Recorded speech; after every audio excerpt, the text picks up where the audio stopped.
Persistence is very important. You should not give up unless you are forced to give up. The first step is to establish that something is possible. Then probability will occur.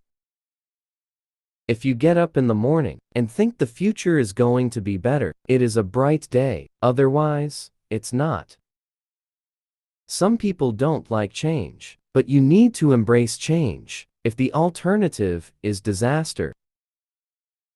My biggest mistake is probably weighing too much on someone's talent and not someone's personality. I think it matters whether someone has a good heart. I don't create companies for the sake of creating companies, but to get things done. Failure is an option here. If things are not failing, you are not innovating enough. The path to the CEO's office should not be through the CFO's office, and it should not be through the marketing department. It needs to be through engineering and design. When something is important enough, you do it even if the odds are not in your favor. I think it is possible for ordinary people to choose to be extraordinary. If you're trying to create a company, it's like baking a cake. You have to have all the ingredients in the right proportion. You shouldn't do things differently just because they're different. They need to be better. I think it's very important to have a feedback loop where you're constantly thinking about what you've done and how you could be.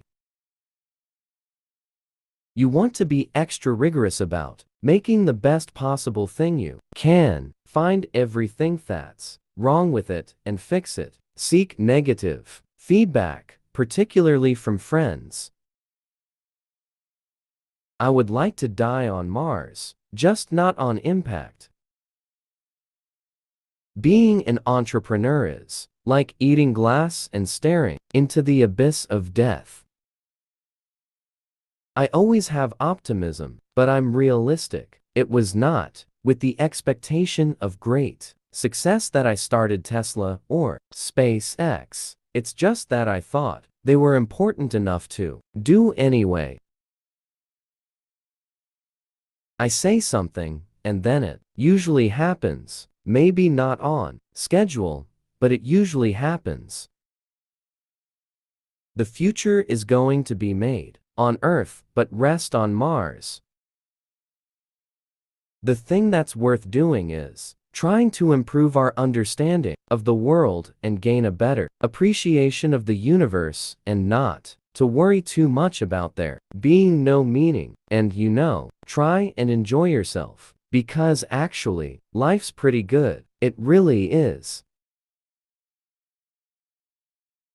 Work like hell. I mean, you just have to put in 80 to 100-hour weeks every week. This improves the odds of success.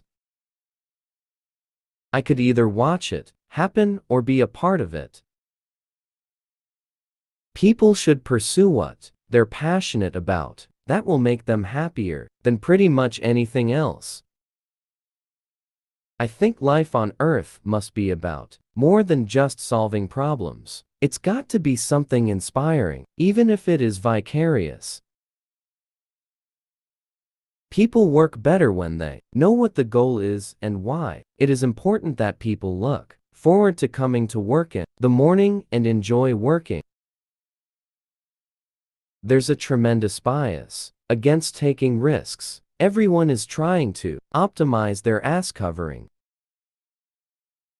Don't confuse education with schooling. I didn't go to Harvard, but people who work for me did. It's okay to have your eggs in one basket as long as you control what happens to that basket. Really, the only thing that makes sense is to strive for greater collective enlightenment. You have to be pretty driven to make it happen. Otherwise, you will just make yourself miserable. I take the position that I'm always, to some degree, wrong, and the aspiration is to be less wrong.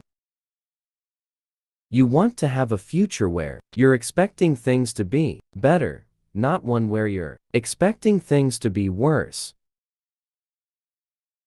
I think the best way to attract venture capital is to try and come up with a demonstration of whatever product or service it is, and ideally take that as far as you can. Just see if you can sell that to real customers and start generating some momentum. You get paid in direct proportion to the difficulty of problems you solve. I think we have a duty to maintain the light of consciousness to make sure it continues into the future. I'm not trying to be anyone's savior. I'm just trying to think about the future and not be sad.